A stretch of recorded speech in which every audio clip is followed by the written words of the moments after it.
And speaking of the legislative session, tomorrow is the big day, the 89th legislative session starting. And that face that you saw just a few minutes ago, Jason Whiteley from our sister station up in Dallas, WFAA, joining us now to talk more about what we can expect. Jason, thank you so much for being here. Thanks for having me. It's going to be a wild time. It is going to be interesting. Yeah. Let's just start with what everyone is thinking about. It's the House race for Speaker. Here we are, 11th hour, and we still don't know who's going to be Speaker of the House. I've been asking people who've been around for years if they know who, the last time this has happened. They can't remember the last time this has happened. And people might, be saying, if they're not political nerds like you and I, Ashley, why does this matter so much? It matters because the Speaker of the House, the third most powerful position in the state, that person decides really what becomes law, what does not become law. School vouchers, for instance.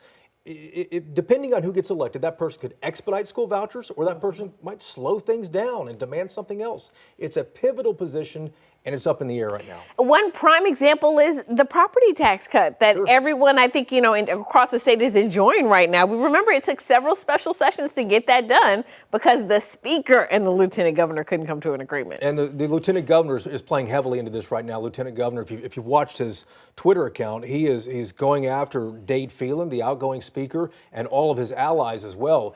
Who are, Dustin Burrows and folks like that. So at the end of the day, the race is between David Cook, who's from North Texas, from Mansfield there, and then Dustin Burrows from West Texas and from Lubbock. And this is all going to come down to, think about this for a moment, Republican state for more than 2 decades. Democrats are going to be the ones who decide who the next House Speaker is. It's phenomenal to think about that, a minority party who's lost seats in the House, and they will decide who the next House Speaker is. Both Republicans are over there trying to get Democrats, wooing them to come to their side. And not really wooing them with anything that they want. This big fight is largely about Democratic chairs of committees, whether or not Democrats will be allowed to chair committees, and neither Cook or Burrows is really budging on whether or not they'll allow that to happen. No, not at all. I think for Democrats, it's which one do you like least is likely going to get the votes here. But at the end of the day, it's the point for Republicans. Republicans say we're the majority. We've won. We've invested in this state, and we've won all these seats. We don't want Democrats to chair any committees. It's important, to chair a committee, you decide what advances on to the next layer of government, what bills might end up on the House floor, the Senate floor, and before the governor. And at the end of the day, if you control a committee, then you do have a little bit of influence. But the committees that Democrats control are not these huge committees. They're not pivotal committees.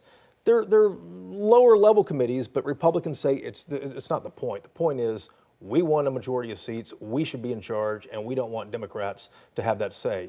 We're going to find out tomorrow, early afternoon, whether Democrats will continue that seat. In that position, I can't see that happening, though, for either one of these people. Yeah, it's not looking good for the Democrats. Let's talk about the other chamber, obviously the Senate.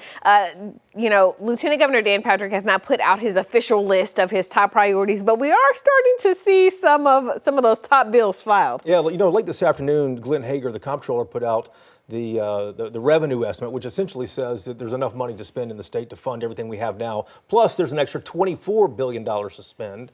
Lieutenant Governor Patrick says, like we did last session, like you mentioned a moment ago, Ashley, we want to use some of that money to lower property taxes for Texans. He also wants to use it for some other priorities he has. It's a little less money, so we're not really clear on which way it's going to go. At the end of the day, there's only 140 days to get things done. And like most folks, lawmakers procrastinate, so things likely won't really start spinning up until March, April. And by design, to be fair, the first 60 days, they have to slow foot things. But yeah, it's going to be a lot of hurry up and wait. A lot of that. All right, Jason, we thank you so much for taking some time out. And be sure to catch Jason and all of his political knowledge on Sunday mornings for Inside Texas Politics.